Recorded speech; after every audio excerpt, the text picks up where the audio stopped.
For the first time since the French Revolution over 2 centuries ago, Notre Dame Cathedral will not be celebrating Christmas. It remained open through 2 world wars, but a catastrophic fire in April this year forced it to close. The cathedral's roof and spire were destroyed, and the flames were minutes away from engulfing the stone towers of its facade. Today, church officials are focusing on keeping Notre Dame alive in exile. The cathedral and its famous statue have a temporary home at another Gothic church less than a mile away, Saint-Germain-l'Auxerrois. A wooden liturgical platform has been built to resemble the one in Notre Dame, and on Christmas Eve, midnight Mass will be led by the cathedral's rector, accompanied by Notre Dame's choir. Notre Dame's famous 14th century sculpture, the Virgin of Paris, also has a temporary home at the Church of Saint-Germain. By miraculously surviving, it has come to symbolize hope following the fire.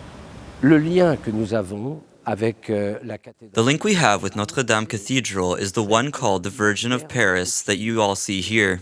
This virgin is from the 14th century, and I was going to say it's a miraculous virgin. Why? Because the vault of the cathedral at the time of the fire crashed completely. There were stones everywhere, but she was spared. Naturally, she could have had the vault fall on her head and been completely crushed, but this was not the case. So for me, it was really a miraculous virgin. Since November, the facade of the cathedral has been lit up once again. At night, tourists can see the famous gargoyles and statues from nearby bridges, even though the cathedral's forecourt is still closed.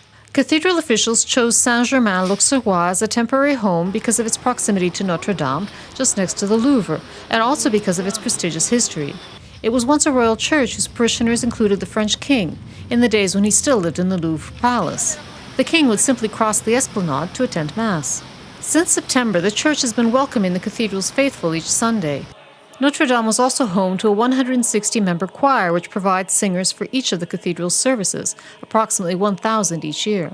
Midnight Mass at Christmas was one of the few times the entire choir sang together.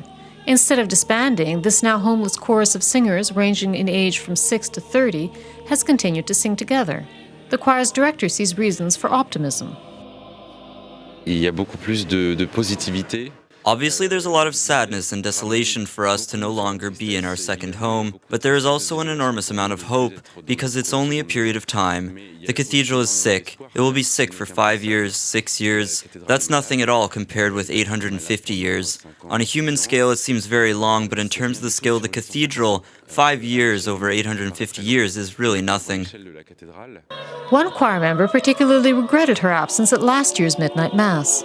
To think that I was ill last Christmas and I missed Christmas in Notre Dame, thinking that I would go again this year with no problem. And I can't believe I'm not going to do Christmas. It was such a nice time with the children as well, because it's rare for the choir to be all together with the children and the youngsters and us. So yeah, I'm missing that already.